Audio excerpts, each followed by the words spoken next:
What's good, everybody? This is Ray Daniels, aka the Culture Referee, and I'm here to talk to you about Two Loss Distribution. They are one of the most technologically advanced distributors in music. They distribute to more stores than any of the distributors around. They distribute, they give you 100% of your royalties. They only charge you $3 a month, and you have an instant option to get an advance from these guys. So if you're watching this and you want to be in the music business and you're trying to figure out how to get help, I'm here to tell you, go to twoloss.com and use the word GODS as your coupon code, and you get the first 3 months free.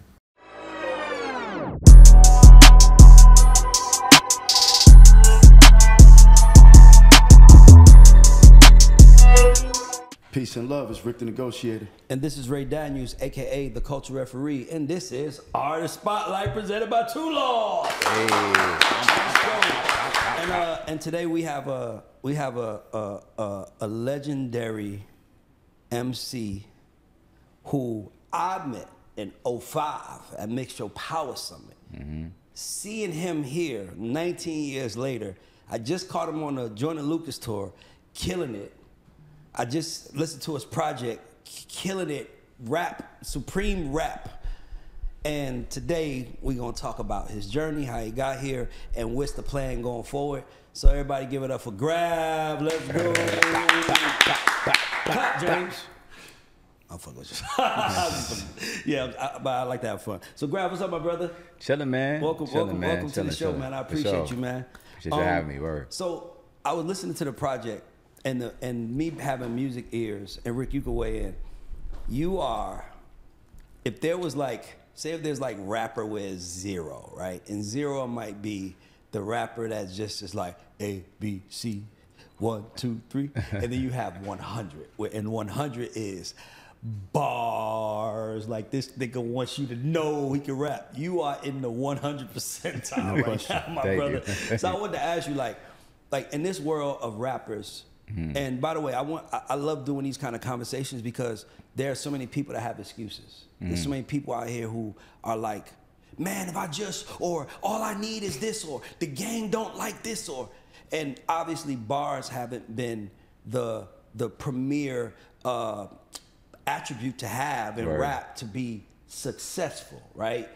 It's more about your catchy lyrics or your melodies or your gimmicks or your hairstyle. It's not about what you're saying.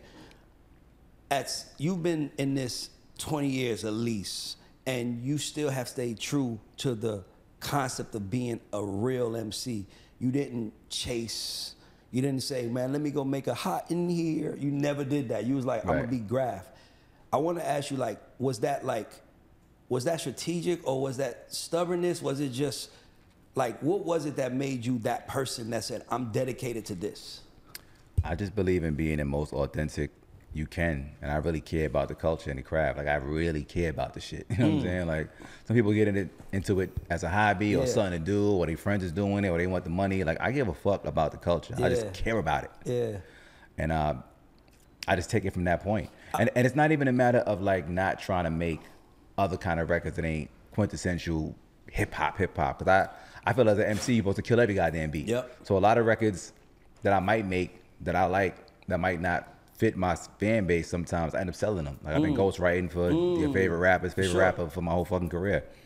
But I make as a creative, I make every type of record. But I just put out the ones that I think my fans gonna resonate with more. But this year or next year, I'm gonna start putting out other kind of records. Hopefully, I don't get mad because I make everything. So I got it just be easy. Can we get 2 or 3 in there with you? I'd love to make a couple of records with you, bro. Oh, I would love that. No, facts. Come to Atlanta, I come to New York, but I come to Atlanta. I come down there. Studio, everything is on me. That'd be dope. You ain't got nothing to worry about. I promise I'll come. Yeah, I would love that. And we do a couple of records together because I like to. Because I've done A&R, I'm a manager of creatives. I've worked with producers who've always shown me there's another route if you just pick it, right? So, you know, even with, like, I believe that there's a world where bars can work if it's presented a certain way. So we ain't gonna get off on that, but I'd love to get into what you I would love to. You're gonna be like, Ray, nigga, I didn't even know that. I'm like, I'm telling you, we gonna make some shit. I believe that. We're gonna make some shit. But I believe that. Yeah, but you say you still are dedicated to the art and craft of it. I wanted to just ask you, is it because you're from Queens and Nas is from Queens? Like, I feel like when I'm talking to New York rappers, that lineage, like, do you ever have like Nas and like? By the way, I looked up the Dame Dash. So anytime I did something, I was like, I want to know what this nigga thinks about what I'm doing, because you know, like that's the nigga that inspired me to do what I'm doing. That's real shit. So do you ever think about Nas? Because I'm like, you're such a MC, bro, and I'm just like, where did that come from? You know what's crazy? Nas is the reason why I started rapping. Bro, I'm like, I could just see that. Cause I'm like, bro, I heard it. Yeah, Nas is the reason why I started rapping. My early raps, when I heard Illmatic, when I first heard Illmatic, I was too young to even understand. I thought it went over my head. Yes. I was like, oh, this shit is whatever. I didn't get it. Yeah. Then I heard it like a year or two later. I was like, oh my fucking God. Yeah. He was the first rapper that I noticed two things. One, he was rapping about what he was seeing outside his window. Yeah. And I'm from the hood too, so I'm like, I see the same shit outside of my window. He rapping about what I'm seeing every day. And then the way he was being so lyrical within 16 bars, I was like, a lot of niggas couldn't stay on topic and still kick some shit like that. So it just made me want to do it. Yeah. You know what I mean? Yeah. I think it's that. I mean, you know how I feel about Nas, but the era we came up in, that was the era of the spitters, man. Like You had to be nice. You had to be be nice. nice. There was none of this. There was no. You wasn't getting through. Hell no. Nah. Yeah, People, you had to be nice. You had to be nice, and if you wasn't nice, your team, everybody was whack around you. Right. Like it was like your manager was whack. No, you didn't matter. It's like you had to get You around. had to be nice. You had to be. So did you? So you come up. You say you want to rap. So I want to ask you, like, how have you been able to stay in this game, stay relevant in this game, keep your good relationships in this game, and still, like, nigga look young, you don't look stressed. Good. Nigga just. I always tell people on the show. Ask them. I always tell my team on the show. I'm like, you can always tell when a rapper is up to date by what? By what he wears. Yep. Right. If a nigga come, because most niggas dress like the year they was the hottest. Think about it. And my Uncle Derek still rocks his Yankee hat up like this with his New Balance on and his sweats, and you can't tell him. He ain't fresh. You can't what? tell me I ain't fresh, If nigga. I want to update a little bit, he just be like, yo, give me some newer New Balances. I saw some new ones I like. It's like, I need some newer balances. Yeah, some newer balances. Yeah, so you can always tell when someone's up on a culture by their clothes. So Right. we ain't gotta even ask how, but like, was your post to the streets where you had younger niggas around you, or was you just like a gladiator in this shit? Like, I don't see nothing else but me doing this, so I gotta make sure I'm in it.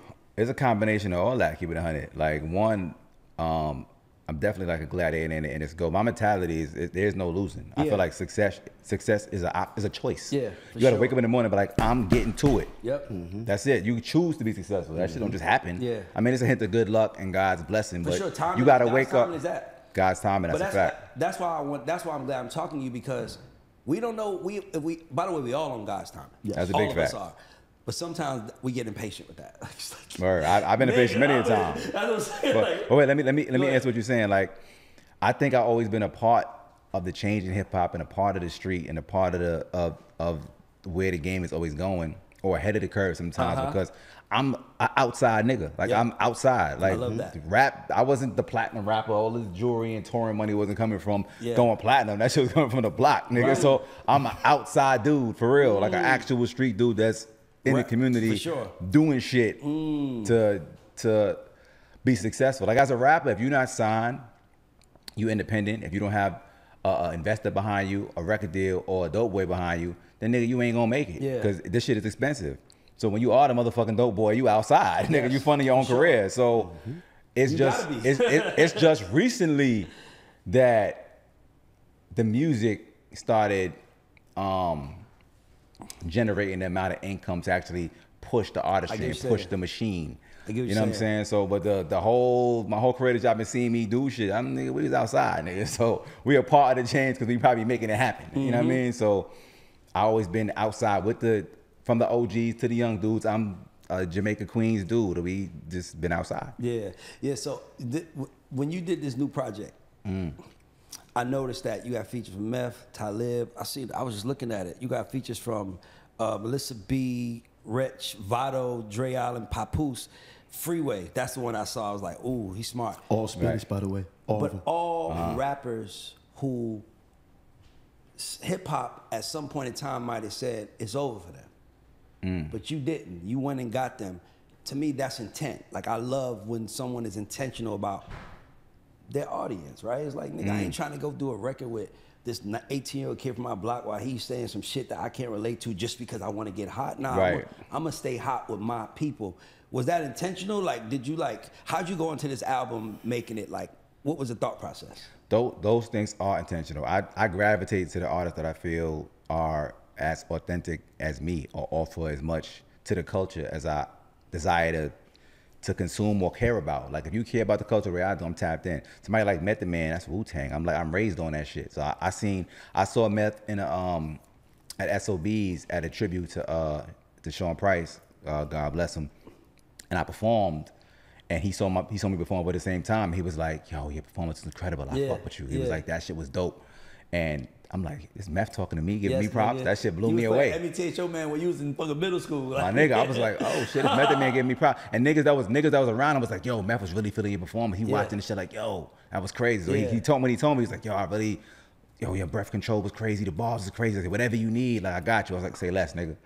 Whatever you need." I said, "Nigga, I got it right. I'm gonna work on something right now." I got it right to him. I don't think I waste 5 minutes, nigga. I was like, I'm gonna go record in the car. I'll be right back. I'm gonna write this shit right now. Word. Give me a beat, nigga. Somebody give me a beat. I gotta get better, man. I got right to it. Yeah. And he heard the record. He was like, "This shit is fire." He said, "Give me a couple days. I got you." Yeah. And he bodied that verse. Crazy. Bodied the verse. So that shit, those kind of accolades and those are like the things that are my greatest accomplishments. Having my peers that I look up to respond to me with the same type of energy. That shit is amazing. Because you're a purist. Yeah. And my favorite artists are the purists. Because usually you meet artists that are chasers, right? Facts. And don't get me wrong, you can make a lot of money with chasers. You will. Chasers get tired.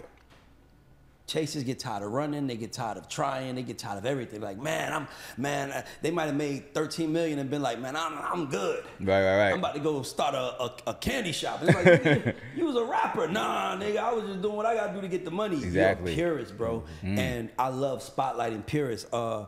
You was also signed to Rockefeller. And I saw the clip where you said, "Tell Nora you didn't get your chain." Yeah. How'd you end up with Rockefeller? Like, what era was this? This is right before Jay-Z and Dame broke up. Oh wow! So I came right at the end. So what side did you come in on? You know they always say Dame Dash brought me to cool. the Rock. He brought me and Kanye to the Rock at the same time, as a matter of fact. And I didn't get the chain and do the big tours with them. I was looking forward to. I'm like, this is fucking Rockefeller. I can't wait to go on the road with them. But I did good. I went overseas with them. I went to London. Yeah. I met all of them in London. Yeah. So that shit was that was my first time in London. I seen Bleak, Young Guns, Beanie. I met Nori was over there a while, and it was crazy. Yeah. And that's when I first connected with them all together as a unit. But Dame did the deal. Dame brought me to. I already knew Jay, but we wasn't like close or nothing. But it was a dream come true for me. So when the shit broke up, I was like, this sucks. That's a fat boy. So it broke up right before I got that chain. I was like, I needed that. As a matter of fact, I'm getting it now though. So shout out to that. Yeah, word the mo, I'm getting it now. Yeah. Yeah, I need that.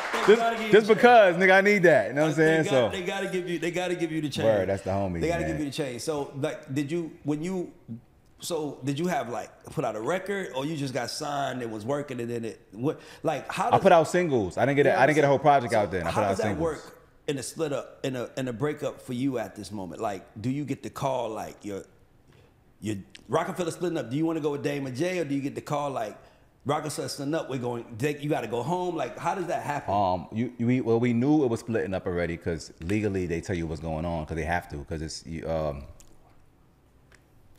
way the deal was structured. I forgot how that shit went back then, but I think the way the deal was structured I think it was a clause in it saying if this deal falls apart, you sign directly to Def Jam. Something like that. And you have to decide.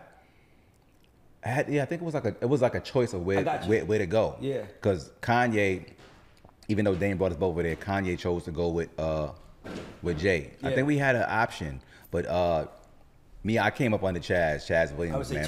Black Hand, man. Yeah. That's I'm gonna get to him next. I want to talk about that, but I want to let you finish. I gotta mention that because he's the most solid human gangster in the world.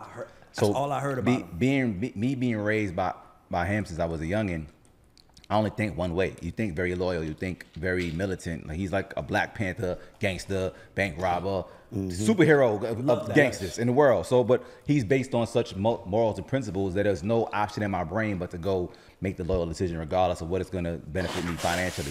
I don't think about the finances first. It's just what's the right thing to do. Exactly. And we went with Dame because we was loyal. Plus, I love Dame, man. Dame is the dude. I still love Dame. As an artist, of course, you go with Jay, it's gonna be like it's a layup. That's fucking Jay-Z. So it's gonna be less work because that's Jay-Z. Exactly. But out of loyalty, it's like Dame is a nigga. Dame brought us here.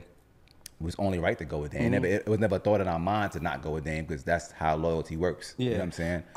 That's how we did. So it was kind of like a mom and dad divorcing. Gotcha. Dad Exactly. over here, mom over here. Who you want to live with? Mom and dad. Mom and dad. You just got to figure it out. I'm gonna go with the realest, most loyal man thing that I could do, which is staying true to the nigga that brought me in. But so when you first came out, Graph, you know, obviously we was young and trying to come up. I was a youngin' in that. You know, a young artist is way more mature than a young executive, right? Because a young artist can get in the game at 15 and drop an album at 17. Ain't no executives getting in the game at 15, signing talent at 6. You know what I mean? So, you know, but I remember what's coming up, and I was in business with, at the time, with D-Dot Angeletti, the mad rapper. Real Brooklyn nigga, right? Shout out to D-Dot. And I was, I was always ear hustling, hearing people talk, but when your name would come up, it was very revered, right? It was almost like you were Batman, but you can't say Batman without saying Robin. So you couldn't say Graph without saying, but he's with Black Hand Chaz. Like it was almost like, don't play with them. Right. Don't fuck with him. Don't try to get his publishing. Don't try to do none of the fuck shit that we do because he's surrounded by a real man. And I don't care if you're a gangster. I don't give a fuck if you are the president. I don't give a fuck what you are. Your character the most important thing is your character.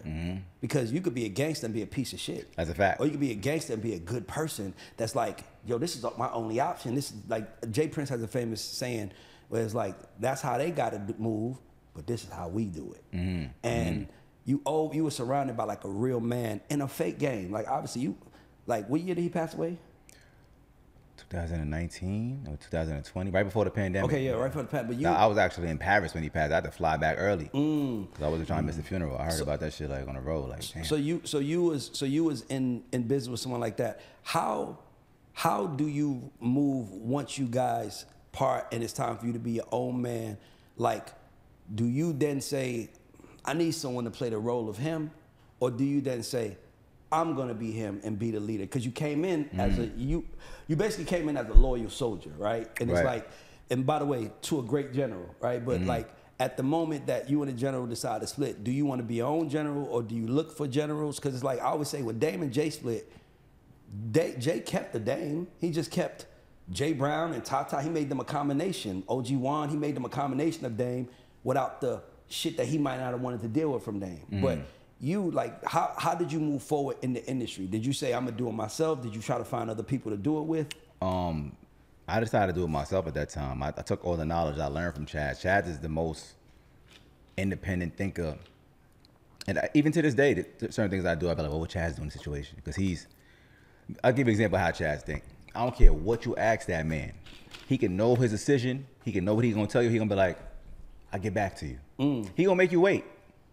I think about it. He know what he gonna say already, but he's just so calculated. He's just not gonna answer you right now. He's gonna be like, I'll get back to you. Yeah. And I used to watch that like, I know you know what you're gonna say because I know. But he's still gonna make you wait. And he's still gonna double check. He just so calculated. So I just learned in that. I was like, I'm gonna do it myself. And then I did it with my partner Max Wayne, who was like my brother. You know what I mean? And we just formed our own company, Team Bang Dope Gang, which I formed when I was at Black Gang. Yeah. I was already because you're supposed to. Like, by the way, he wants you to, like, I don't want you to be up under the family. You gotta grow into your own man. And the way you gotta understand how our relationship was. Me and Chaz was more like, it was less artist manager, it was more like father and son, the way the relationship was. It wasn't like, so even like I got away with murder to other people like that. They were like, why you let Graph do that? Why fuck Graph can do that, but we can't do that? Because me and him was like, it was not like artist manager. It was more like, because my dad got murdered across the street from where I was living at when I was like 16. And after I lost my dad, it was just Chaz. You know what I'm saying? It was just, Chaz was the only. Did your dad and Chaz know each other? Kinda. You know what I'm saying? But same neighborhood, but just. Like some Bronx Tale shit. Kinda, yeah. So, like, my aunt's neighbor murdered my dad for some dumb shit. And I was across the street and had to deal with that. And my brain never processed it to this day. Wow. Like, I don't think I've really processed it. I'm trying to deal through therapy feels like now. A nightmare, right? Feel like I just saw it in the picture, like I never really seen it. You know what I'm saying? So it's like, I don't even know. It's like, I'd be like, I was there, what? Is that real? Like, whatever happened that week, I don't even remember it. My only recollection of what happened that week is whatever people tell me happened. My brain is like blocked it the fuck out. I don't even know. But so it's just me and Chaz Yeah. from that point, really. You know what Yeah. I'm saying? So Chaz is more like the father figure for me rather than artist manager. Our relationship was never really artist manager. It was always like father son. Yeah. Just that I was way too stubborn to just say I love you like a dad. Yeah. I was he wasn't like more emotionally expressive either. Yeah. But we just Y'all that's knew that it. that's You knew it. yeah, we just knew it. Yeah, we just knew it. Even when we parted ways, right? It was more like when if you leave your dad's house or your parents' house and they feel you're leaving too early, it's like, oh, go do it on your own then. Yeah, you'll learn. Yeah, you'll learn. It was Yeah. more like that. Yeah. It wasn't like no salty feelings, but it was more like he didn't really want me to leave, but it was more like, all right, go figure it on your own Yeah. if you want to figure it out on your own. But did you ever like call him if you ever needed something like advice? Nah, that wasn't an That option. wasn't a relationship? Not directly, Yeah. not directly, but through my other OG Prince, I would still get his advice But because you I always also needed knew it. How he moved, so you knew about what those advice course. anyway. He gonna be like, let me think about Yo, it. my whole brain is full of how Chaz moves. Yes. I don't know no other shit. All my influences are from Chaz. Yes, I You know love what I'm saying? that, man. And it's funny because I feel like 50 Cent has a lot of the same qualities too, because he was influenced by Chaz. Before me, Chaz was managing him. Oh, wow. You see a lot of way 50 move, I'll be like, oh, that's Chaz. Yep, that's Chaz. Like it's just you gonna learn certain shit dealing with that dude. He's just so advanced in certain like I love that. Like he's the kind of person he'll be like, prepare for war in times of peace. Like he plotting on you while y'all Yeah, chilling. yeah, You know what I'm yeah. saying? That's He's always watching. He's Head on the so swivel. calculated. You know what I'm saying? But it's a lot of love in his heart. But he's super he's like a walking chessboard. Feel like Don Vito Corleone. Yeah, he's a real Godfather OG type. Yeah, of like dude. don't never tell nobody what you're thinking outside the family. Like Facts. we wait until we Yeah, like my influences from. That's why I like even a lot of the gangster stories you hear, like or seeing movies. These guys they write these stories about. These are Chaz's friends. This is his circle. I'm influenced by the niggas that y'all look up to and watch movies about. You heard these are his first-person friends. stories. Yeah, like I know these people and listen to conversations young. Yeah. Like remember when Denzel did a Training Day? I mean not Training Day. American Gangster. of course. Frank Lucas. Frank Lucas, yeah. That's all Chaz circles. Frank Lucas, Nicky Nicky Barnes. Barnes. These are all his friends and shit. Wow. His not friends, but that's his That's his era. peers. Yeah. That's So his peers. as a matter of fact, Denzel wanted to do Chaz's story at one point, but I don't know where I don't know why he chose to go with that story instead of Chaz's story, but it's like if he didn't do Frank Lucas, you would not know that name. Yeah, You wouldn't do Chaz Williams if he did Yeah. that story. They've all got these crazy gangster tales. Yeah. And I was just with one of the most incredible gangsters in history. You know what I'm saying? So the way I think is very militant. And also remember, Chaz was Mutulu Shakur's cousin. Yes. And that whole Black Panther That's spirit. Shaka's uncle. So that's Shaka's uncle. Yeah, somebody. yeah. I'm tell you about Mutulu too. I want to Yeah, forget that. for sure. But that whole Black Panther militant shit combined with the gangster shit was just like influence I had young, man. So I just watched them dudes and be like even like when like another example, when 50 came out with the vests Yeah. and the guns, Yeah. niggas in the crew was rolling like that back then. Yeah. Broad day, vest, white t-shirt, Yankee had a hammer sticking out. So if you 50, you sitting in the studio watching this young, you gonna be influenced by it. Yeah. You know what I'm trying to say? Like this is Yeah. shit you niggas are seeing young, like the fuck? Yeah. That's not you ain't gonna see just 3 or 4 niggas roll through white t-shirts, vests on, guns sticking. You see police doing Yeah. that, not gangsters in the Yeah. street in the daytime, nigga. In the daytime. Yeah, this is the kind of shit we growing up seeing, like In New York City. This Jamaican Queen shit different. I was about to ask you, were the gun laws different back then? No. Hell no, nigga. But it's the gun laws were the same and they were still. Nigga. Oh, these niggas is crazy. that's what I'm. It's different around the way, bro. They So go- you young seeing this shit, like wow, you gonna be influenced. Yeah. You know what I'm saying? So That's crazy. Word. I want to ask you something, and I'm only asking you this as a fellow journeyman. I'm pretty, and Rick, you too. How many times we see our peers?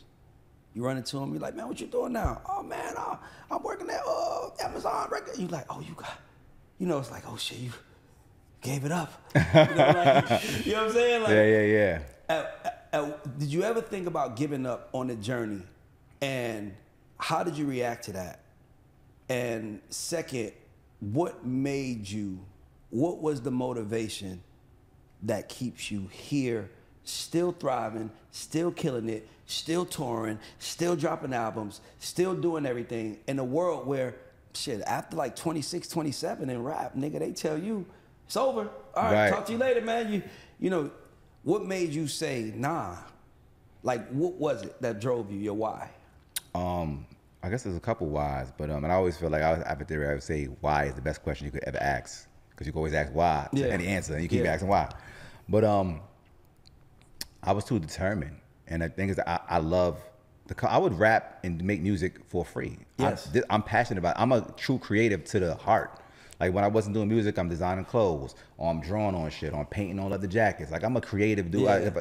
And this shit is like therapy for me, for real. For real. I never had a therapist or the traditional psychiatric treatment in that way. So the music for me is medicine. Like I have to create shit. Yeah. I think men are designed to create shit regardless, Yes. but I have to create to exist on this planet because Yes. I'd be a fucking madman, serial killer if I didn't. You know what I'm saying? In your head and you can't get out. I have to create shit. So that's Yeah. one. Two, I always had a fan base and was always making money from rap, which is never enough money from rap. Yeah. So, and then rap, to put yourself as an artist, is so fucking expensive. If you're an actual hustler, a street dude, and this is what advice I want to give any street nigga, you got to figure it out because this shit is the most expensive bill you'll ever have. It will keep you hustling until you either make it or go to jail. So Yes. either you got to start another business, get some Airbnbs, get a fucking laundromat, and make some investments, figure that shit out because this shit will ruin you. If you don't know how to move in the street and trying to balance this hip hop shit with that shit and trying to fund your own career, nigga, you would trap yourself to death. You know what I'm saying? I'm gonna give you some game. I'm gonna give you some game. Cause I really fuck with you. The key for you and MCs like yourself, and we featured a brother of yours on this show. He mentioned you, Benny the Butcher. Oh, shout out to my nigga Benny. Benny was on the show, and I kind of gave him the same information that I'm about to give you. You gotta own.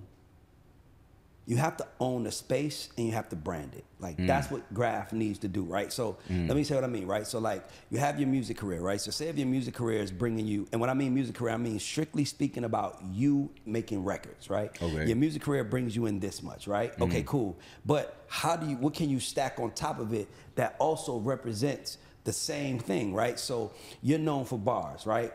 Like why don't you have a Grafh, you know, like bars from Queens, like Queens bars, Brooklyn bars, right? And you go into different places and you highlight and spotlight rappers, right? Like vertical integration, right? Now, it might feel like it's nothing, but, and I think the idea I gave Benny was, I said, every city you go into, you should go to the barber shop, like take something with a barber, right? And then say, I'm gonna go to this barber shop in this city, and I'm gonna meet, so I want all of the rappers in that city to pull up, right? Right. If you ain't spitting, do not meet me at this barbershop at Harlem at 1 p.m. Right? So now what happens is you capture, it's a barbershop. All you need is 70 rappers out trying to get in.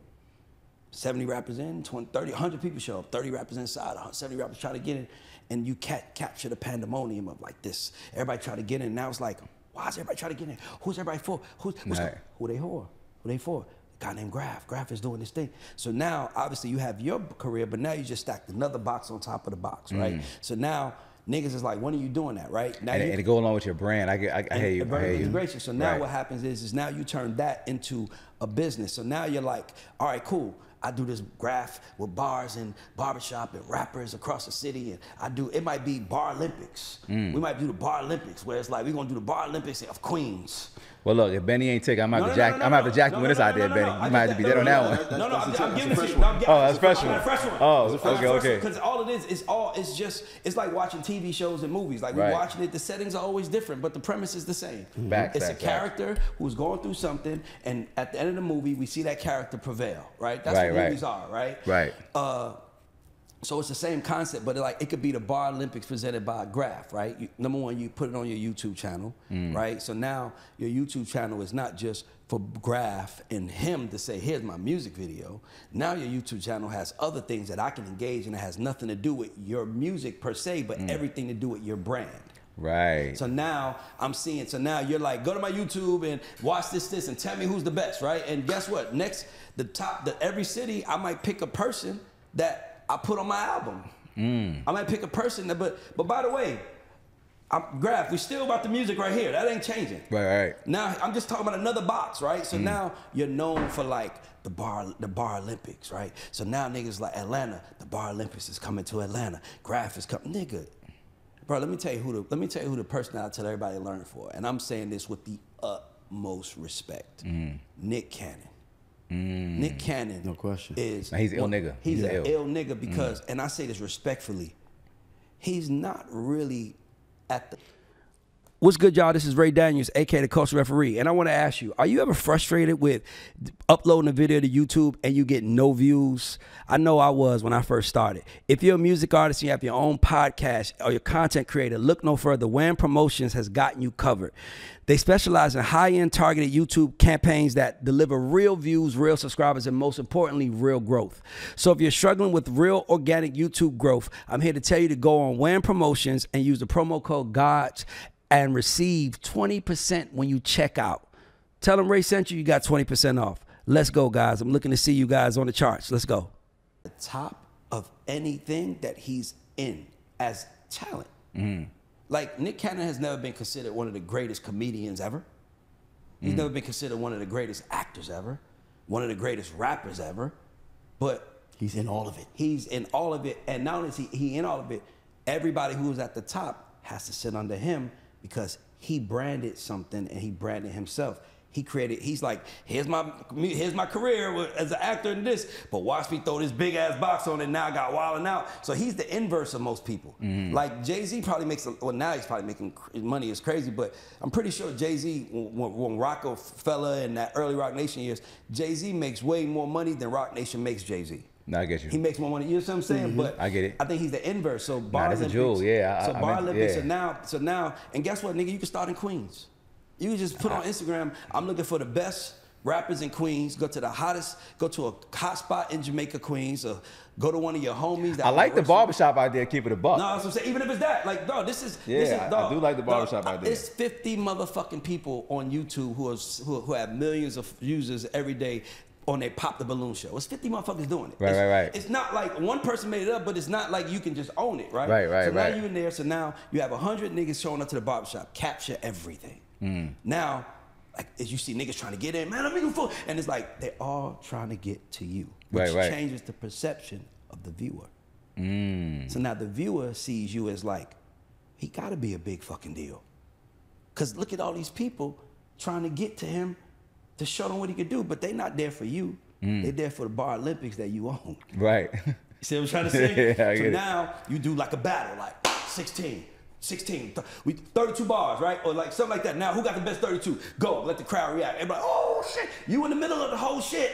Right. Now you just made yourself the jury and the judge of this shit, rather than making yourself someone who's hoping the jury and judge see you. Right. Now you just got another box on top of you. I Right? love it. And then you put another box on top of that and you add something else to it. Vertical integration, right? It's all just one on top of the other, right? You're known for something. And I use Nick Cannon as an example because the way we thought it had to be, we thought you had to get to the top of your food chain to own your food chain. But you don't. You just gotta be organized and have a great idea / brand within your food chain. And now you just created a whole new meal for niggas to eat on from your plate. That's yours. A fact. That's crazy. I'm gonna take that, Joe. Yeah. Nigga, that's why I like Artist Spotlight though, because I'm listening to you and I'm like, I'm a label exec by heart, so I'm always listening, and I'm a manager, so I'm always listening. Like, we think about the game wrong. We think about the game like, I want to treat you like an influencer. Right. I hate to say the word influencer, but it's facts though, because somebody else told me that too. Like I met a dude, homie, that passed. Man, God bless my nigga, Donovan, who just passed. He said the same thing. He was looking at my career and he said, you could be marketed like an influencer. Yes. You have to. And that's how he was breaking shit down. So, because influencers say, here is me, right? Oh, nigga, I like telling jokes, so I'm gonna play pranks on my mom, right? Right. I like telling jokes. So, Jody, adjust his mic while we filming. It's all good. Like an influencer would wanna. Put it right here. You got it? Yeah, I got it. Okay, cool. He got it. Hey, listen, he got it. I do it all. I do it all, man. Do it all. But so for me, yeah. Instead of, cause rappers, you're marketing your bars. Right. Nah, nigga. You're marketing you. You. I just so happen to be a rapper. Right. I just so happen, by the way, because I'm a rapper and you know me, I want to give other rappers a chance because I like bars and I want to put a highlight on shit that's important to me. But guess what you're also doing? You're making it important. You're making it significant. You're making it essential. You're literally making yourself and what you do essential by showing the world how many people want to do it, care about doing it, are into it, while at the same time gamifying it and turning it into something that becomes entertaining, bro, it's amazing. I'm fucking with it. I'm fucking with it. Yeah. I'm fucking with it. Yeah, That's a box. The way you broke it down is like, I see it clear. Cause now it's like, nigga, we might come to your show and you headline, but nigga, the first part of the show might be nigga, the Olympics. Yeah, facts. So now we coming in here, niggas battle each other, and then and boo, and then after that you gonna perform, and it's like it all just went together. Yeah. And that if artists looked at it, that's why I wanted to talk to you. That's why I wanted to do this, because it always comes to us like during the show. It's like, man, that works. So as I'm listening to you, because when you hear the purists come out, it's like, oh, you a purist, you nigga, you good, nigga. You just need to be the purest person, and you have to just be the leader who's like, I just want to focus on this. But the key is going to be what you brand it. Right. If you don't brand it your name. Right, not facts. Separate your name from it. It's an entirely different box. It's kind of like what I did with the clothing line. Yes, when I started clothes, exactly. it was Dope NYC, and I totally separated myself from the brand. Yes. Or tried to separate myself from the brand. But Like I would just wear it along with Gucci, Fendi, other shit, and just mix it in. I would never wear it and be like, this is my brand. Yeah. Because I didn't want it to be attached to me. Yes. And that shit lived on its own and did well. Yes. The brand does well. I see niggas wearing it that bought it on. I had a deal with Karma Loop years ago, and that shit was selling all over the world. Niggas wearing it, walking past me, have no idea. I got nothing to do with it. Word. That shit existed on its own. That's more influencer than just artists. And by the That's way, everything. Yeah. by the Music, way, fashion is everything. and what did I talk about? Your freshness. Yes. So all of those things, like, it's like, I think that right now we're in a great place where there's cameras everywhere, and all you need is just one or two good young catchers and editors and a voice. And do it. I'm telling you, nigga. Right. Do it, nigga. I'm telling you, you have the whole, nigga. You I'm just fucking with it. barbershop, nigga. 300 niggas outside, like, I'm trying to rap for this nigga Grafh. It will be like that too. Word. That's what I'm saying. It will be. And I then see it here's clear what you shit. do. Go find. This is how you turn into a business. Go find a sponsor, maybe listener. I don't know. I'm just saying, like, go find a sponsor, right? Who will say, "Yo, we'll give you 5K." So now you got 5K cash today. So now Grafh and Listener presents Bar Olympics, and we're gonna get $5,000 to this Sunday for the nigga in Queens with the illest bars. But here's how you make it even more fun, nigga. You gotta have Queens on your ID. You see what I'm trying to say? Some niggas in there like, I live in Queens, but Brooklyn, nigga be bringing they light bill and shit. Nigga, I had to change my, but all these things are things that show the audience. Right. This nigga's, why he going through all of this? Right. Because Grafh create opportunity for niggas like him to get some money. Nah, I dig it. See what I'm saying? Yeah, I dig it. You gotta create shit bigger than us. Like, there was a point in time in our culture where you had to spread. Right.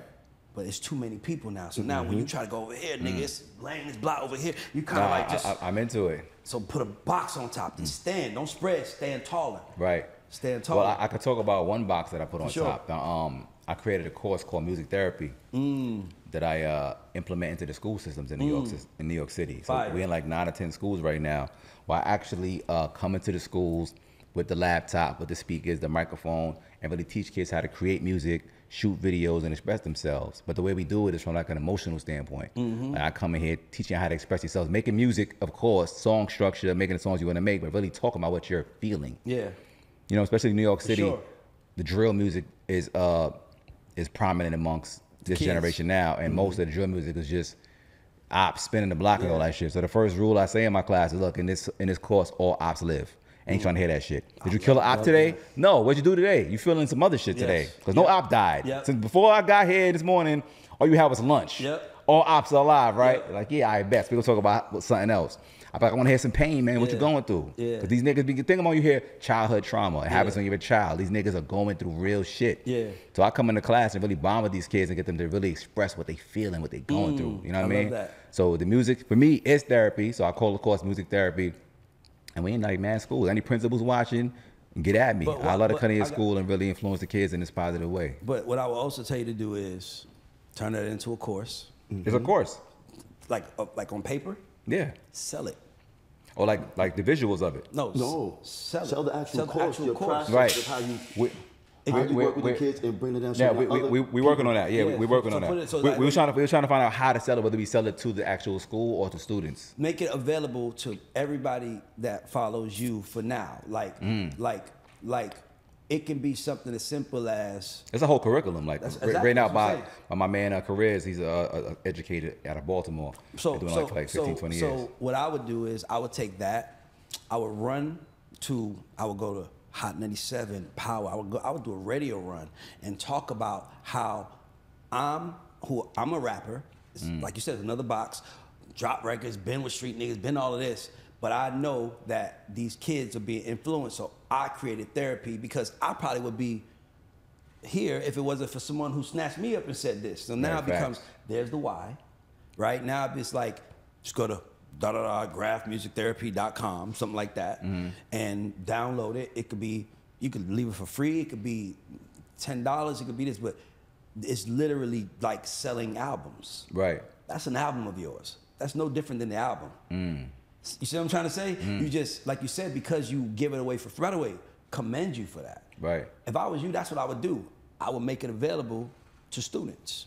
Right. But you gotta upload a picture of your student ID or upload a student email. Something that gives you data back. Right. That now you have this. Now you, because I'm not trying to get deep. We don't even get this deep on this show. But to be honest with you, gather the data. Now you have you have thousands and thousands of emails of young kids who look to you. So now you can talk to them like, I'm coming to do this, or you literally can create, like, we literally at this very moment are putting together a tour for you.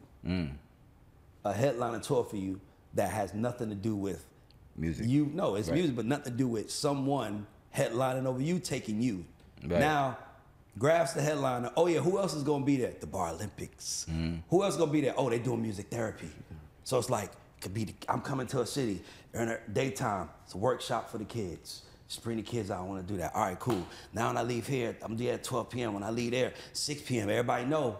Bar Olympics. Bar Olympics, nigga, at this barbershop. That's crazy. Cool. Tonight, the show. Whoever wins tonight, we're gonna. Matter of fact, top 5. We're going. The top 10 out of the 300 niggas here. We gonna have them. Y'all better bring all y'all people because the audience gonna decide. So now niggas is telling niggas bringing 500 tickets. Niggas is like, yo, I need 300. Cause y'all better. So now they are bringing the audience to you, and then you still get at the end to perform, and it's all yours. Right. You know, so you got the Bar Olympics. So now you got content. You selling the course, and now you performing, and now literally you're doing this in every city, and it's nothing. It's music involved, but it's Graph, boom, boom. And now you standing taller than anybody, and now it's bigger than just a song you made with Method Man. Yeah. That's the bonus. It's you we here for. Right. It's whatever you say we here for, because you've shown us that you care, and you've shown us that you want to help niggas like you get money, because you found a sponsor that can. Which I do. That's my point. So now, who's the superhero for that world? You are. Right. So now it's big. It's like when you think about business and rap, and the businessman in rap, you think Jay. Y'all gonna have to play this clip back when y'all see me do this shit. Nah, for sure. I'm gonna do it. This clip is the intro to how you came up with it and how you doing it, but it's also showing you how to add another vertical to your business that has nothing to do with, that can exist on its own. Nigga, you can go into cities and do the Bar Olympics and you never have to perform. You might be like, I'm tired, I don't want to perform. Most likely I'm not. I'm gonna let niggas just shine. Or I might rap with them just on some bonus shit. But or like that might be what we do at the studio tonight. We're gonna make a record tonight at the studio. Yeah, like, might do that. Put that shit out. Because you're gonna find some hot niggas to actually link with. By the way, I'm pretty sure that we do that. I can get Two Lost to sponsor the music and the marketing for the music and putting the record out. Dope. We create businesses while we sitting here, like, and it's small shit. Like they provide the distribution, the playlist, and the shit that niggas care about. They provide it. Now they getting some exposure. You getting it. You own it. Everybody wins. Facts. And you making more money, and you don't have to hustle. That's what I mean.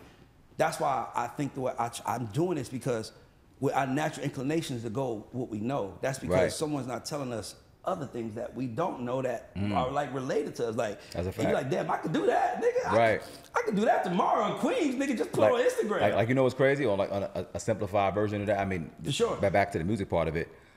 When I was all the way in the street doing XYZ to just fuel the career and everything else, the first nigga that told me it was possible to be in this hip hop lane and make the same amount of money that I'm making in the street that I can make off music was 38 Special.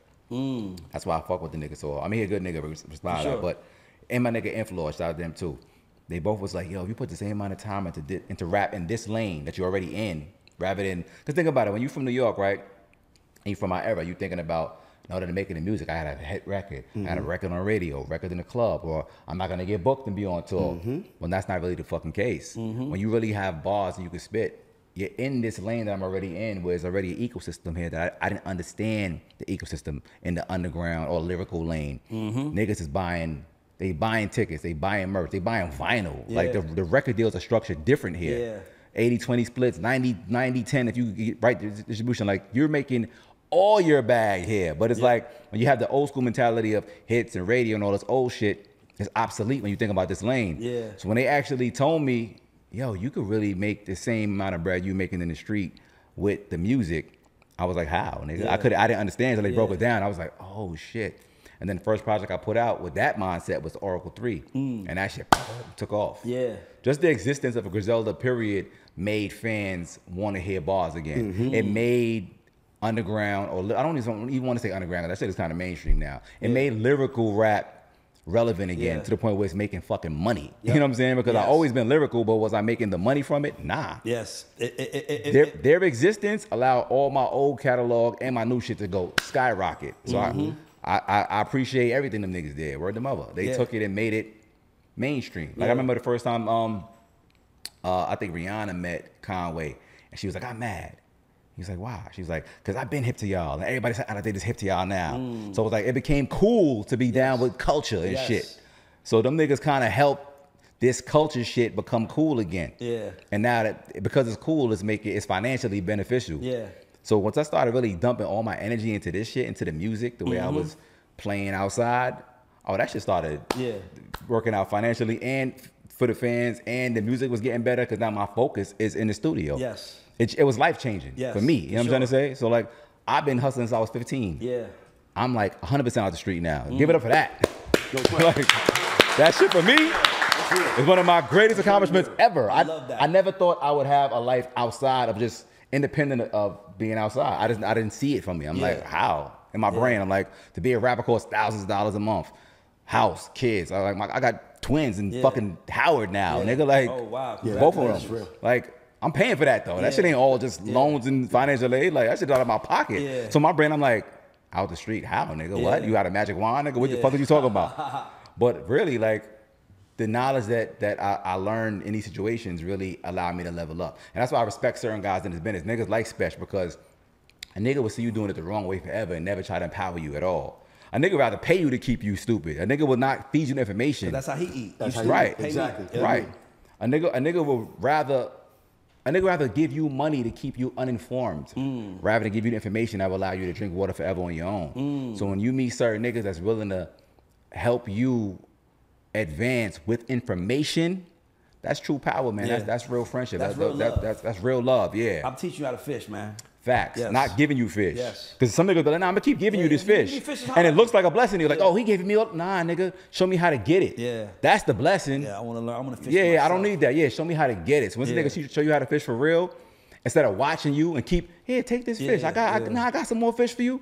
Nah, that's real love. So that's where I'm at now. Like, so when you say something like the bar limits, where I could extend this information and put it into other people and allow them to get shine, I'm with that. And I'm making a bag still, because I'm a hustler. I'm gonna make a bag anyway. Sure. Nigga, I know where I come from. For sure. So no matter what realm I'm stepping into, money gonna come with it. That's why I tell niggas, don't chase money, just chase your purpose. Because the money gonna come. If you know how to get the money gonna come, nigga. It grows on trees. You know what I'm saying? It's gonna come. Don't chase the money. Chase the idea. Chase the passion. If you're not passionate about it, nigga, leave. So this album drops. How do you promote it in 2024? How do you? You've been in this 20 years. I just want to really understand what your mentality going into promoting this album. Two ways. I mean, one is content, which is why I put out an album called Stop Calling Art Content, because I don't believe that art and content is the same thing. I'm gonna make art. We can make content out of that. For sure. Some niggas just make content to stay relevant. I don't give a fuck about that. I care. Is it dope? Is it cool? If it ain't, I'm off that. So I make content that I feel is dope that applies to my brand, shit that I want to stand behind. I don't make content for the sake of content or the sake of just trying to be relevant. I don't give a fuck about that. Like, I don't chase the numbers, none of that. I never chase the numbers. And that's probably why maybe now I'm getting more views and getting more numbers and getting more subscribers and fans, because I didn't chase that shit. You just building your purpose. I'm like walking in my purpose and doing what's true to me. And if you identify with that, cool. So we made a shitload of more content than normal. Then I went on tour with Joyner Lucas. It was a blessing, man. Shout out to Joyner. That's a good nigga right there.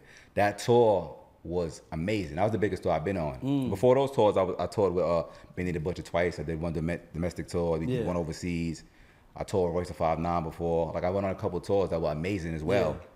But touring with Joyner, I learned a whole lot more. It's a different fan base, different approach to performing, to engaging, and I just learned so much more how to connect. If you can give me 3 things you learned from the tour, like, that stuck with you, could you? One is, because I'm so used to performing for, I guess, the more street crowd. When you perform for a more worldly crowd, you feel more like Superman on stage. Like, you could do no wrong. I feel like I could do no wrong at any stage. Sure. I've been performing in prisons all over the place, but I love to perform. But it's like, for some reason with that particular crowd, I felt like I connected with them so crazy. Any instruction I'm giving you, we wilding out. It's like we won. It's like we won. It's like when I'm saying, y'all are my family right now, I'm dead ass serious. And they feel the energy. For sure. And it felt like that. So my performance got better on that tour. You know, that's one. Then watching Joyner, how he put together his set, his thought process, how he approaches, connected with the crowd. I took all them jewels from him. Like, oh, wow, okay, I never really peeped that. Oh, shit, he doing that. Oh, you bought your own lights. You own all of this shit. You own your whole setup. He has 2 fucking 18-wheeler tractor trailers bringing his set to every tour. Yeah. I'm sure that's a common thing, but I've never seen it. Yes. So me seeing it firsthand from him, like, oh, that's how you did it. Oh, where did you buy those lights from? Where did you buy those sparklers from? I'm gonna buy my own. Yeah. Like, I'm thinking that the venue might have had them or you rented them. No, I own these pieces. Yeah. I'm like, facts. Yeah. So I'm picking up all of these jewels as I go along on this tour. You know what I mean? So, and then how to put a tour together. It was the third thing. I'm meeting the people that put these big tours together. And they're informing me of how the business goes. I'm like, wow, that's how it actually goes. Okay, cool. So nothing but jewels I learned on this tour. Yeah. And made a shitload of fans. Exactly. My fan base increased by probably 10,000. Wow. I connected with humans. Yes. Who was like, Grafh, your show was crazy. I just downloaded 3 albums right now. Before we left the club. I'm like, nigga, this what's up. See what I'm trying to say? They find different and unique ways to discover you. Yeah. And they become fans, and now your job is to keep them there. Right. And give them other reasons to fuck with you, not just that. Because that is, everybody's doing that, right? But like, nobody's done what you doing with being here, legendary status for your community, real street nigga, real nigga. Like, that's the heroes that we want to get around. Like, right. That's what, like, so it's like so many ways to tap in. So I want to get into the artist thing. You just dropped an album, but you also said that you're going to be working on other things that are probably in different wheelhouses. What are those? What, if you don't want to reveal what those things are, what is the idea? Like, what is the hustler in you, the businessman in you saying, I need to do this because I want to figure out what? Well, one of the main focuses I have right now is my music therapy program. Gotcha. That I'm still scaling it up. This is my 3rd year doing it, and it's the biggest year I've done it so far. Now we're in like 9 or 10 schools. When I started, it was like 2 or 3 schools. Yeah. And it's growing way bigger than I even imagined it when I started it. Now we're in schools building studios in some of these schools. We're doing the school merch and giving them more swag and actually doing the merch. Like, and we're reaching kids and affecting them in such a positive way that I'm like, I feel like this is a huge part of my purpose. Yeah. Yes. Like, so many kids that, I mean, really affecting them in positive ways, and I'm watching them grow up. Because if I'm with you at 11, 12 years old, and I'm coming to the school for the next 2, 3 years, I'm watching you grow into a young man, into a young woman, and I'm helping shape the minds of the future leaders of the world. I'm very proud of what the work we doing. Like, one of the kids, I mean, in one of the songs, right, he didn't even want to rap at first. And when I bonded with him and told him what the music would mean, therapy for him, he started tapping into what he was feeling and saying some real shit in these records. Yeah. And one of the hooks, he said, I don't remember how he phrased it, but melodically he sung that the dad left the mom and the stepdad is abusing him. He says that in the song some kind of way.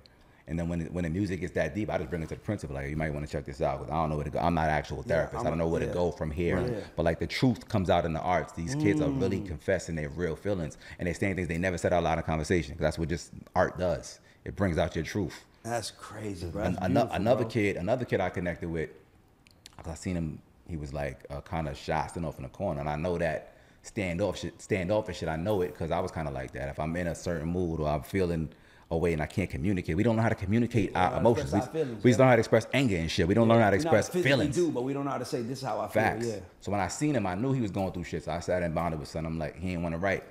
So I'm just like, you ain't gotta really write and rap. I said, just write down your thoughts, or just, even if they don't rhyme, I'm gonna help you make them rhyme. Just write them down. And I see he was still he was not like into it.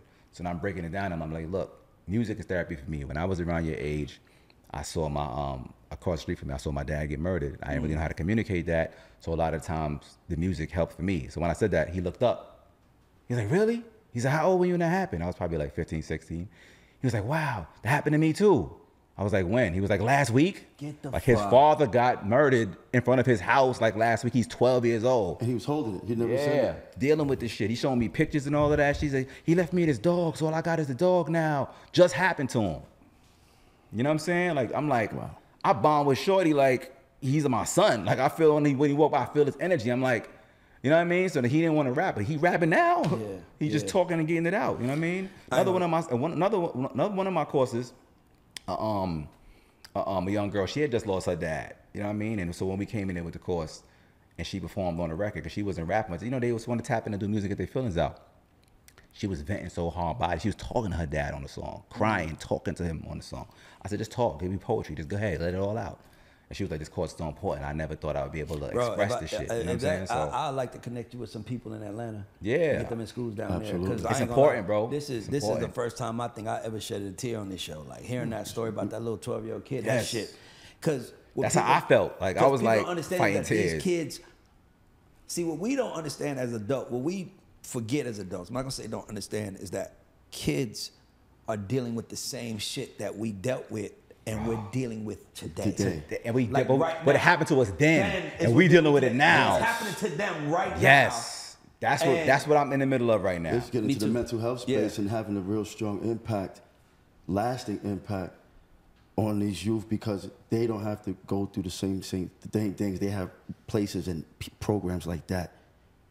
Like, that's big, man. Yeah, like, man. That's really, really big, man. It's important. Crazy, bro. It's important, bro. Because these kids are fighting. Because these kids in 10 years will be the future, and either they could be criminals out here killing, or they could be out here making changes. But if we take actions today, is what determines. I swear to God, bro. If we save them now, they don't got to worry about all this jail shit and all the wrong things that they could possibly do because of misdirection. Yes, because of misunderstanding. Like, and let me say this too, not to cut you off. No, for sure. You know how many teachers are gonna turn their back on some of these kids? That's right. Because they seem thugged out, or they don't seem like they paying attention. Nigga, they going through shit. Yeah. How you expect him to learn when he not mentally well right now? He ain't thinking about 2 + 2 adding shit. He trying to eat food later. You know what I'm saying? Like, about poverty is it's crazy.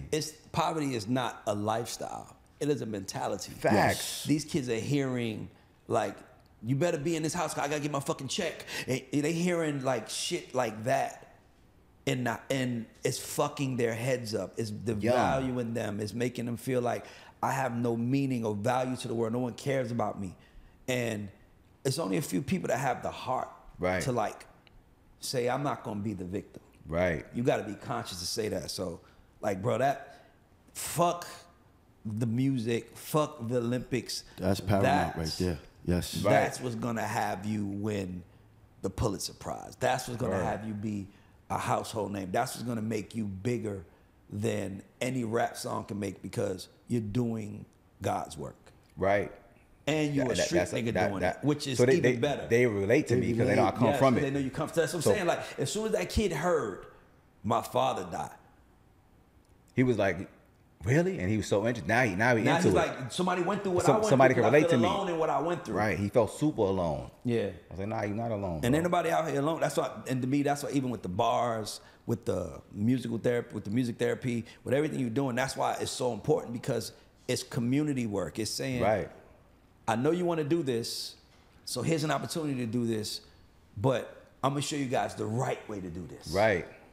Bruh. Or the best way. I don't even say the right way. That's the best way I know. Yeah. If there's a better way, it might be. I'm teaching you the best way that I figured it out. That's all we can ask for. Though. Yeah. Like you said with Chad, like Chaz was being the best mentor he could be, but you also knew, like, he never said you loved him, but you knew he loved you. Right, facts. See what I'm trying to say? So he's being the best. I hope he knew I loved him too. I hope he knew, because I never knew. said it. I'm fucking stubborn, so I hope he knew. That's why I say it in these interviews and get it off how I can, because I did love him. I never said him. I never said it. He's like we never expressed emotion like that, because that's not how he was raised to do it. Time. Yeah. So I'm like, damn. So when he left the earth, before I could say those things, I was like, I gotta live with the fact that I never said these things to him, or live with the fact that he passed with some of the wrong ideas about certain things. Yeah. We never like squash certain differences. Like some niggas thought we had beef. Like beef? How you have beef with Chaz, nigga, and live in New York City? Not happening. Yeah, it was far from beef. It was like petty little misunderstandings, music related. Yeah, for sure. Dumb little shit. You know what I'm saying? Like that we never cleared up, and that shit always bothered me. I gotta live with that. So when I see certain niggas that be like certain niggas from around the way or in the crew that's mad about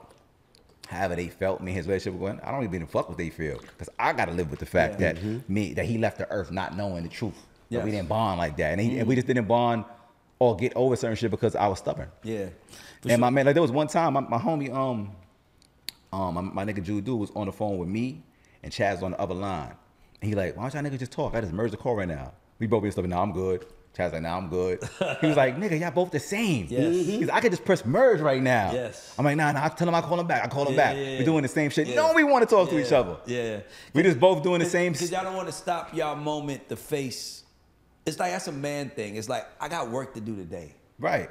And we know that the conversation, no matter what, however it starts, it's going to end up being emotional. Yes. And no niggas don't want to deal with the emotional part of it. We go, nah, I'm good. I'm good. Nah, I'll call him later. Yeah. Acting tough about the shit. And it's like, nigga, I regret that. He told me, he said, Grafh, you're going to regret this moment. Yeah. He said it. Yes. And I do.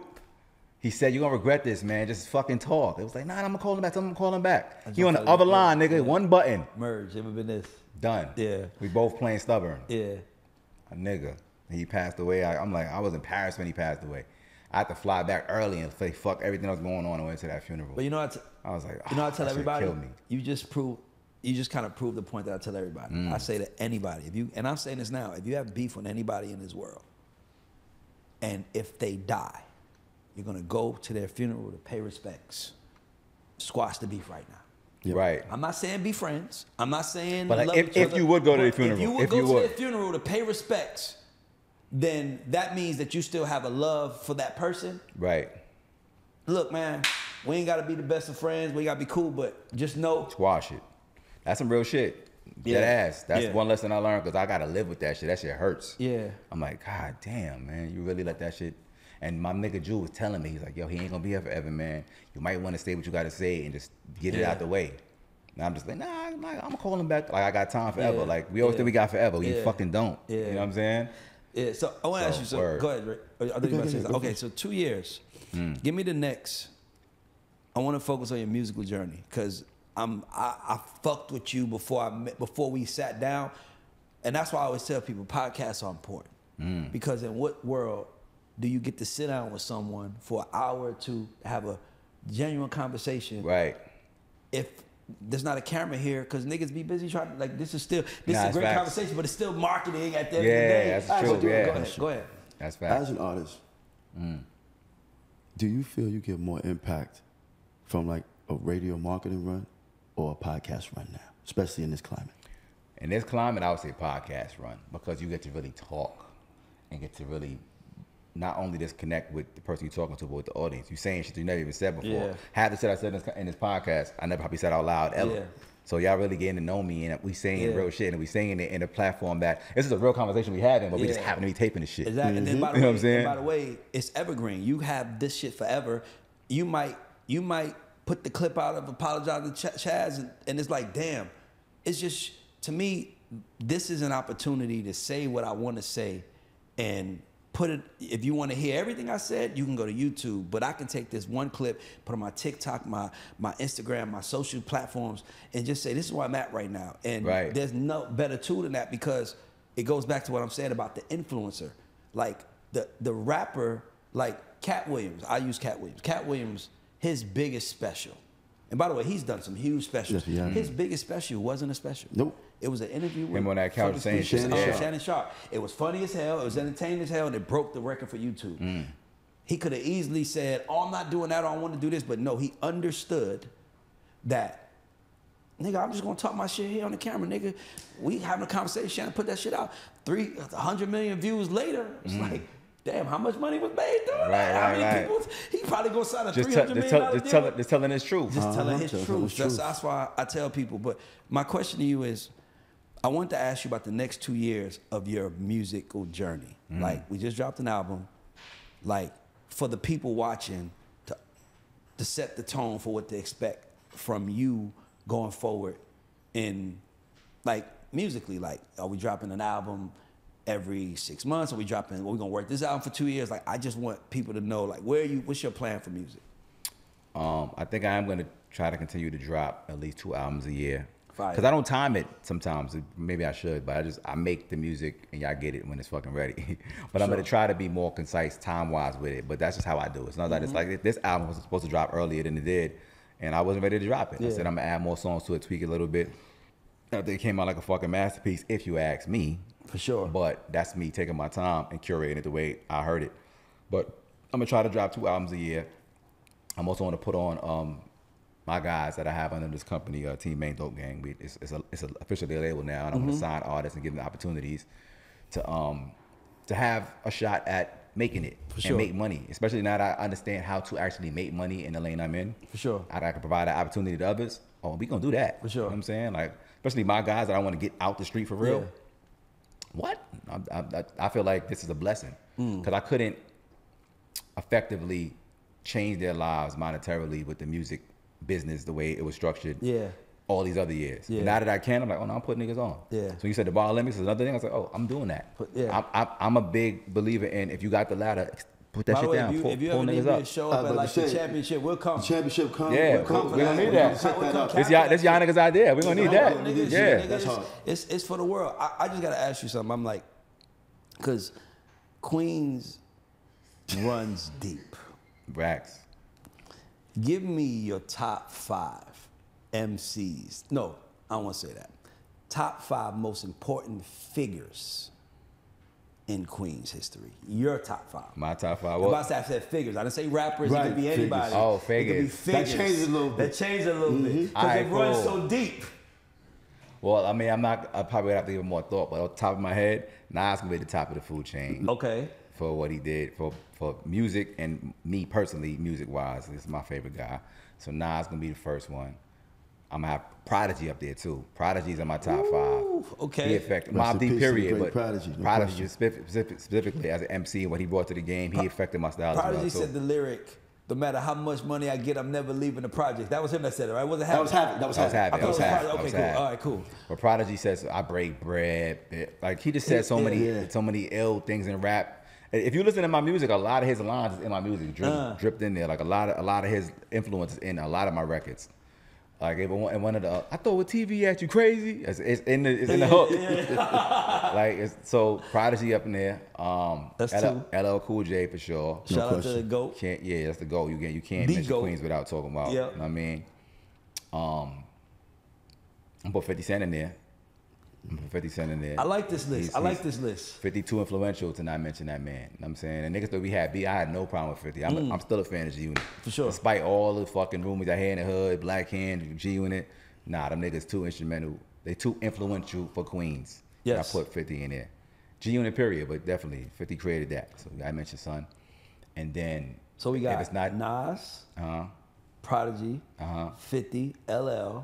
Who's a 50? And if it's not just rap, we're gonna put Chaz Williams in there. Let's give it a By the way, that's the realest nigga shit you could do. I was hoping you was gonna go. It ain't just rap. We gotta put Chaz in there. There's a lot of people from Queens. And I'm about to say, because I can name a whole nother 5 that he didn't even mention just now. I'm about to say, that's what I want to get into a little bit. Oh, name it real quick. Russell Simmons. Okay. Run DMC. Facts indeed. I was gonna say that too, but you know what I'm saying? Marley Marl, talking Impact. Oh, facts. He's talking Juice Crew. Facts indeed. Yeah, facts indeed. But see, them guys didn't affect me directly. Right. But they influence other niggas that affected me. That's why I'm saying. Gotcha. So hold on, who you said? That's 3. That's 3. Hold on, you said Nori. Oh, Nori. That's a fact. Yeah. My Lost Boys.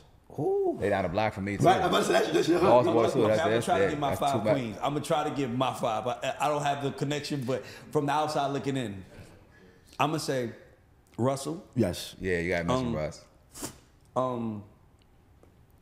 I don't know much, but I'm gonna say Russell. I'm gonna say LL for sure. Yeah, Yes. you gotta put L in there. LL, Russell, and Run DMC to me, you gotta have. That's Queens. That's Queens. Yeah. They set it off. But that also is what showed Queens.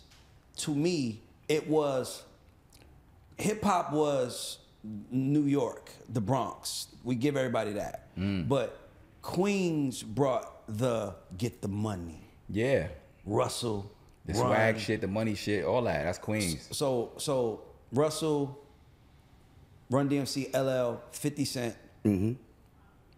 And the last one, cause it's and I gotta say Nas. That would be my 5 impactful. Cause Nas is cause I wanted to throw Stout in there, cause Stout is very Stout is important. from Queens. Stout is from Queens. Okay. I wanted to throw a couple people in there, but if I said Stout, I think Russell has done more. Yes. Right. So I was only person that I feel bad for not putting there is Nicki. Cause a woman Oh should, shit, I was word gonna them say over. Nicki a woman should be in there. Yeah. She from around the corner from where I live at. Yeah, Nicki too. But Very I can't- influential. But That's a fact. I can't. But Run DMC is the first hip hop superstars. Right. LL Cool J is the first superstar Star. hip hop. So, yes.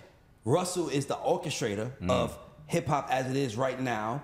Then you got 50, who to me had the greatest run in hip hop history, like potent run. That's a fact. Not the longest. Yeah, we're talking just a high level talking up about- here So I gotta- for 6, 7, 8 years with everything. I gotta add the extended clip then, because I gotta Let's make go. it Add 6. extended clip. I gotta make it 6 instead of 7. I mean 6 instead of 5, and add Nicki in there. For sure. You have That's to. like- She's from around the corner. Her impact is too great to She's to the not top. add her.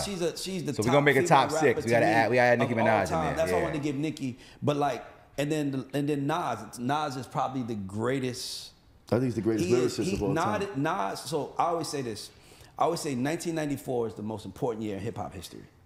94. Illmatic. Because 94. Before 94, no one is still here. Before 94, I mean, LL, yes. But LL was the innovator of girl rap, Right. street rap. He's the innovator. So he's kind of like Dr. J. He's gonna be here forever, right? Facts, but yeah. you know, like when you look at, like the Nas brought it was like, okay, rap is different now. It was conversation It was, rap. Yeah. it was like we was rapping, but we didn't care about the person. Like we love Rakim, but we love what Rakim was saying. We didn't know him. It was like when you heard Illmatic, it was like a kid opening his heart to like what he saw. That's what it felt like. But a Yes. gifted kid, right? Right. So And he was lyrical and fly. He Yeah, brought that point. fly That's queen my point. shit, the get money shit, and all the bars. I was like captivated, like, oh shit, I'm gonna tell that's you Queens. what it was. 94 was the first time that rappers didn't feel like caricatures. They didn't feel like characters. Like nigga, nobody ran into a nigga like Kid and Play. Like them niggas was like characters to us. Like, They had by the a way, cartoon. They was Right. fire. They had a cartoon. Nigga, Kid and Play is the shit. But I'm Yes. saying they were like different. Like what is that? Like, Right, you know what I right. mean? Like if you look at like Rakim dressed like Rakim was one of the flyest niggas in hip hop history, but the nigga just looked like a fucking. He looked perfect, my nigga. Yo, like nobody looked more like a rapper. nobody looked in the more. history of rap than Rakim. No rapper looked more Nobody. perfect for rap. Big Daddy Kane was incredible, but it was like we knew it was gonna end. I don't know how to explain it. It was kind of like, how long is this gonna last? 94. Biggie drops Ready to Die. Outkast comes. Nas comes. Wu-Tang comes. A-Ball and MJG came in 93, but that's still, they came They- the end you of lumped them in 93, there. going into 94. And if you pay attention, those guys that all came in 94 still have a fingerprint In this bitch. in right. this bitch right now and are still here. Nobody after 94 rapping is like, oh my God, like if Rakim dropping an album is a big deal, like Rod dropping an album. I think he back active though. He did. He just dropped now. one. That's what Oh, I'm saying. that's crazy. LL about to drop his album. LL's dropping an album, I think September. August 6th or September 6th, something like that. So you watching this renaissance come with these rappers who we never thought we'd get an album from, drop an album, but it's all because of the niggas that came from 94 on who are still here. That's a good point. Rapping. So, because look at it. You can Mobb Deep dropped, what, 97? No, 94, 95. I thought Mobb Deep was 96. Infamous Mobb Deep was 95. Word? Same year as Raekwon Purple Tape. That's 95. Okay, so that's my point. Think about all of them niggas. Mobb Deep still relevant. Raekwon still Very much relevant. so. Everybody that came after 94 still relevant. If you dropped in before that, it was kind of like you were just rapping. We liked your song, you know, like we loved Chuck Rock. We loved those guys, but those guys didn't feel like That was like the experimental main stage. It was like they made a great song. It wasn't, you know what it was? 94, we became interested in a person. Before 94, we was interested in the music. Also, the money started to change. Oh yeah, nigga. That's around the time That make a difference. when the for money. sure. It wasn't just let's get a Beam and a Benz no more. Now let's restart. Let's get a little more glitzy. Let's get platinum.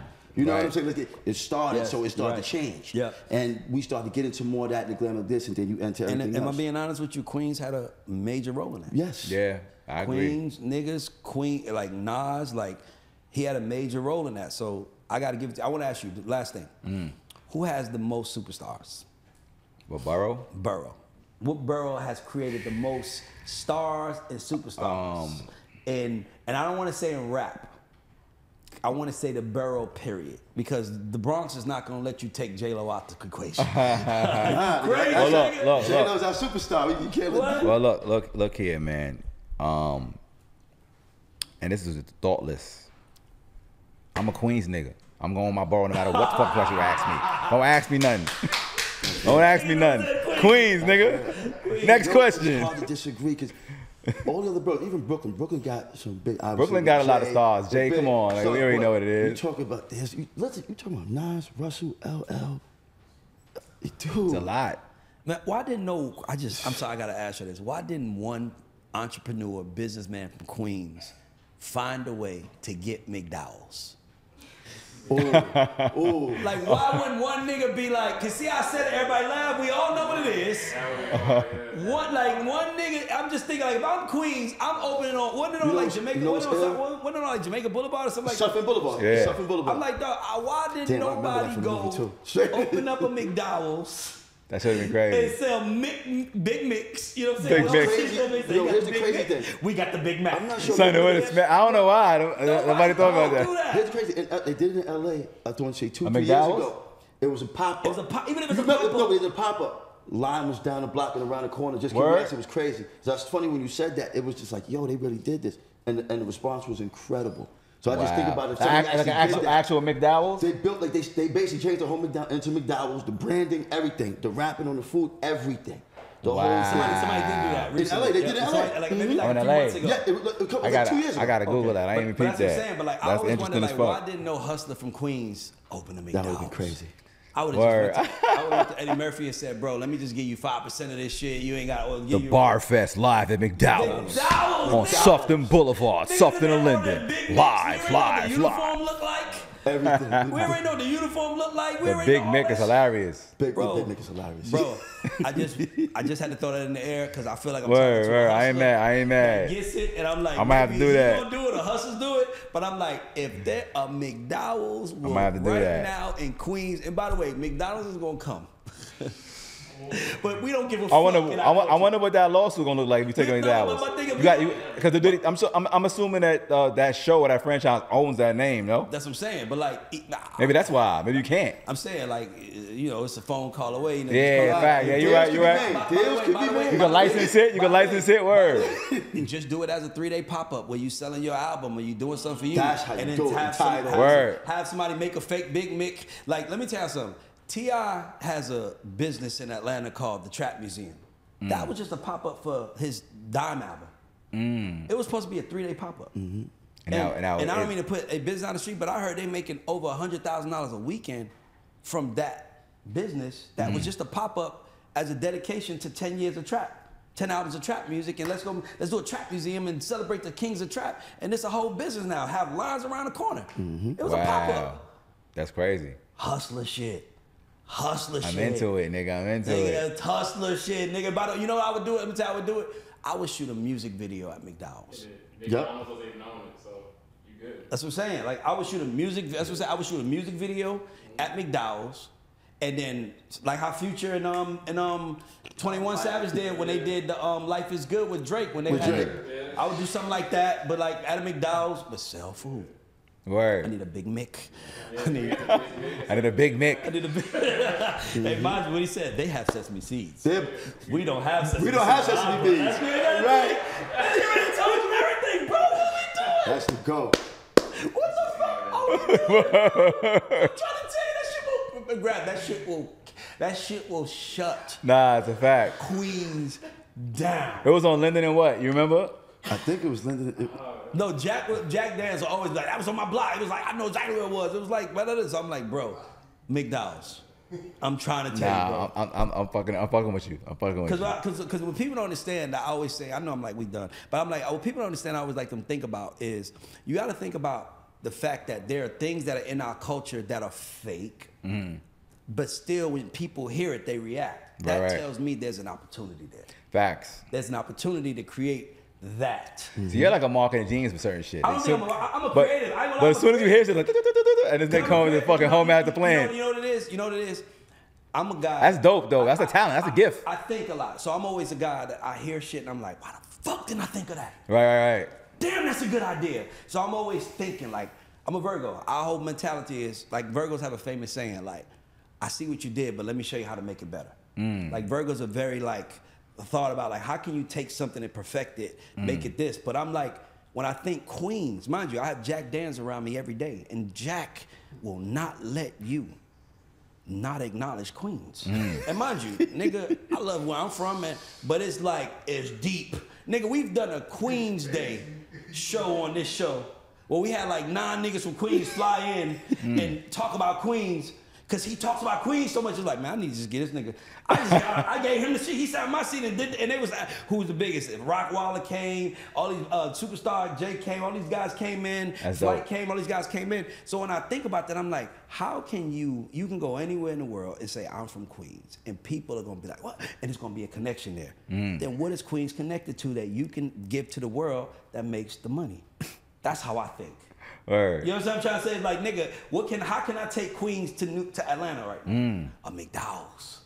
I want to taste the Big Mick, nigga. You know what I'm saying? I really want that myself. That's what I'm like, you should do, because I'm like, why ain't no Queens hustler did it, bro? That's crazy. I never had that thought in my life. It's interesting as fuck. Yeah, man, it's just that, man. I'm gonna see it. Even if it was a popular, you're right. That'd be crazy. Bro, that shit would be, nigga, that shit Niggas would fuck with that. They would see it, they would laugh, and they'd be like, oh, I'm going, bro. And you know, laugh on some reminiscent shit. And they can use all them drops from the show, recreate all that shit. And let me tell you what I think you could also do. I think you could also do, you can also get, is it James Amos?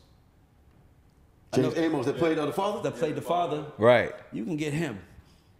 Man, come shoot through. 10,000, man. Come host this thing for us, big dog. Yeah. Bring the camera. Man, he might come. Bro, we are out of here. Bring that. I need that fur and that chain. Bring that. No, but listen. Imagine him talking to you like, hey, listen now, Grafh. Don't fuck the Big Mick up because, you know, it's my hey, like, right. I got you. You know what I'm saying? Like, right. Like, it's just like a character. You dressed up like, don't fuck the Big Mick up. Then he walks away. Then you start spitting. And here we got a music video. And we got to pop up. And there's money making and all that other shit. That's fucking fire. We got to stop giving this shit away, man. Yeah, right? I don't want nobody take it, nigga. I don't want nobody take that one. Well, ain't nobody from Queens that can take it right now if I do it fast enough. No, but listen. That's a motherfucker right there. It's a hustler that has to do it. That's what I'm telling you. Yeah, facts. That's another thing. Own Queens. Like, we got cracking the Big Mick, y'all. Yep. So look, man, you know, I just want to tell you, man, thank you. Yeah, his album is out right now. I'm gonna read the title, so I want to make sure it's God's Timing. God's Timing, yes, okay. Sir. Just making sure 38 session Grafh. Man, I just fuck with you, bro. I just want to thank you, bro. Like I genuinely fuck with you from a distance, but the more I talk to you, the more I'm like, I want to see that nigga win. And I tell artists like yourself, if you're pure and your heart is real, talk. Right.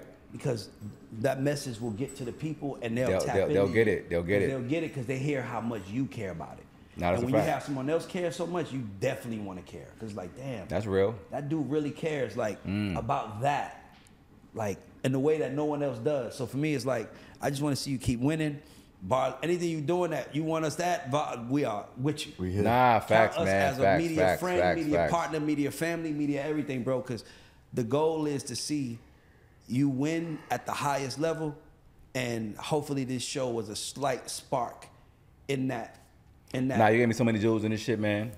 I want to let me shout out everybody on the album, man. Shout out to Method Man for showing me so much love. Shout out to the Rock Boys, of course. Freeway, Bleak, Petey Crack. That record came together so magically. Everybody going crazy over this shit because it's nostalgic for people from our era to see all of the Rockefeller dudes in one area. Plus, a lot of niggas didn't even know I was on the Rock. Yes, that's so like, he was on the Rock. I'm like, yeah, I was on the Rock for like 6 minutes, nigga. But yeah, this shit happened. Yeah, you know what I mean. Shout out to my nigga Dre Allen. Shout out to Vado. Shout out to Jim Jones. Me and Jim Jones just shot a video. I just talked to him the other day. I love that nigga, bro. Jim a L nigga, solid man. Nigga, bro. Solid. Jim been showing me love since the beginning of my career, man. Shout out to Jim, man. And I Jim, told him he needed to be the president. And Jim is a rapping ass rapper. Yes, he will rap your ass, man. He's like dedicated to the process. Yes, he's yes. He's a nigga that's like, I'm gonna do it, my job. I'm not trying to be above my job. And he's only concerned with getting better and better and out rapping you niggas. Part you just said he's gotten better and better over time. He's like, nigga, I'm dead ass serious. I'm gonna rap you niggas around you niggas. Like he ain't playing. Jim ain't playing with this shit. Yeah, he got that deal. He got the passion for this shit too. That's why I fuck with Jim. Besides back here, a real nigga, and he's always love, but he care about this shit. He care about being better than you niggas. You know what I'm saying? Sure. Like, for sure. Word. Shout out to Jim. My nigga on the hook. Sayari the Kids on that hook. Oh yeah. He bodied that. For sure. He a dope writer too. Shout out to my nigga Bun B. Bun B's like my big bro. He's not on this album, but this is the first album I ever released that doesn't have Bun on it. Bun is on every single project I ever dropped. Bun a real nigga. That's a Graph fun fact right there. Bun B is my big bro. He's on every project I ever fucking dropped. Only reason he's not on this one is because I did a different record with him that I didn't put on this album. I actually remixed it, so it'll be on the next album. But he's on every album I ever dropped. Since the first album I ever put out, mixtape, till now. That's every crazy. project. Me and Bun got over 20 records together. Wow. Oh, that's crazy. You should do a shout out to Scarface. Scarface awesome. Also my big homie. We haven't done no music together, but Scarface is my big bro too. Last thing I'm gonna say, I'm like, I want to just give you some advice real quick. A lot of rappers, purists, this is a warning. We didn't even talk about this, but I'm gonna say it to you because I fuck with you.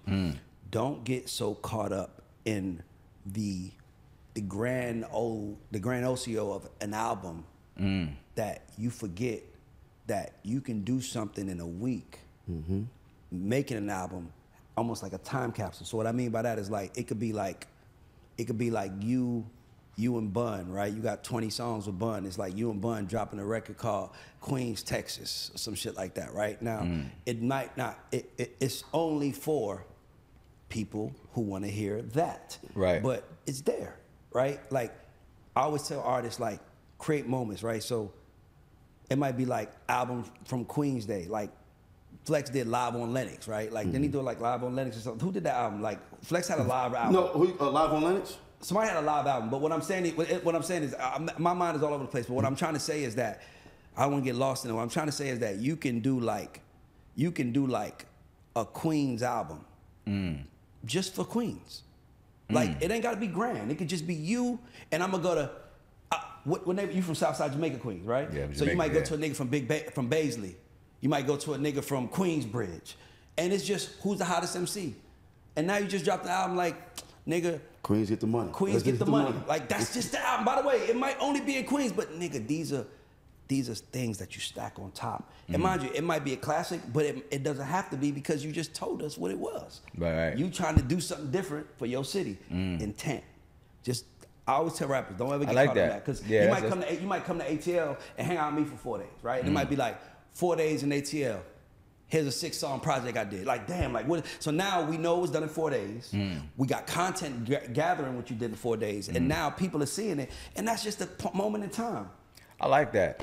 Yeah, that's a cool ass time capsule, a way to see things. That's dope. Yeah, think like that. Because I always tell rappers, I'm like sometimes you got to just like, it doesn't matter what it is if we know what the purpose of it was. Right. So when you hear best of both worlds, like it's like capturing moments. You basically saying you capturing moments. It's like a picture. It's like a musical picture moment. Yeah. It's like Grafh woke up today, September, and I want to do an album. I want to do an album with nothing but the dopest Queens MCs, and I want to do it in the next 2 weeks. And by the way, you're saying this, physically saying this. I want to do an album in the next 2 weeks. So if you in Queens, you know this. I want to know who the hottest niggas in every neighborhood. Tag the neighborhood and the MC. And now you pulling up to the neighborhood. Now, how big does that make you look? Right. Now you pulling up to the neighborhood. Now, The niggas from, now you pull up to fucking Queensbridge, the niggas like, I'm the hottest nigga here. Nigga, I got 3 niggas from Queensbridge telling me they the hottest niggas. Now I can do a record with all 3, I can do a record with one of y'all. I need y'all niggas to show me. By the way, capture all of this shit. Right. Now, because it's like, the key to our world, the key to our business, the key to being successful, last thing, if you don't remember nothing I said, remember this, is spectacles. Spectacles is what changes our perception of people. If when you see 10,000 kids running behind somebody, you see them differently. Right. If you see 300 little girls running behind somebody, you can't see them the same. Right. Right. If we don't see that, we don't know that, we can't change how we feel about you. We can't do nothing because we didn't see. Show us. Right. Show us that you can get 300 kids to show up to a place to rap for you. That's going to change the whole entire trajectory. It's going to make you look like not an MC, but a business. Right, right. A brand. And it's all based on what you're known for. So now, when you start saying, nobody care about bars, I got 500 niggas in the room saying that's a fucking lie. Facts. Now the brand say, he got 500 people in the room saying that's a lie. I think we might need to invest more. It's just all you gotta do is show the people what you can do, and the people gonna show up. I'm into it. Facts. This is Artist Spotlight. Shout out to our sponsor, Too Lost. Shout out to Grafh for coming through to the house where we in New York and talk. You know, it's like a fake Joe Budden set, but you know, Joe Budden's my nigga, so I can say that and we can laugh at it. You know, but don't do that. But we just set up like that. But shout out to you for watching. Shout out to the people. And man, just shout out to Grafh for being a good nigga. And we gotta celebrate good niggas, because if the fake keep winning, the kids are gonna think you gotta be fake to win. That's a fact. And if we don't, and Killer Mike told me that yesterday, he said, real. Ray, you gotta start telling people more, say my name more, because if they don't hear you and people like you saying my name, they're not gonna think that they have to do it. They're gonna think they have to do it the other way. Right. They're not gonna think they have to go through the process. I like that he said that, because it's so fucking true. You could be authentic to your brand, authentic to this culture, and still win, still get it back, still live your dream the right way with integrity, and wake up in the morning and be like, I did it my way, which was the right way. I have to follow their way, which seems like the only way. You ain't gotta be a sucker to win in this shit. You can be yourself, be true, be passionate, and be authentic, and still get to it. I'm gonna tell you right now, this the Art Spotlight, we out, but I want you to know Chaz is in you. That was that sounded like something Chaz would say based on everything you said. That sounded like he would. So it never dies. That's why it's important for us to give it to someone. Facts. My niggas. Appreciate you. Art Spotlight, we out. Let's go.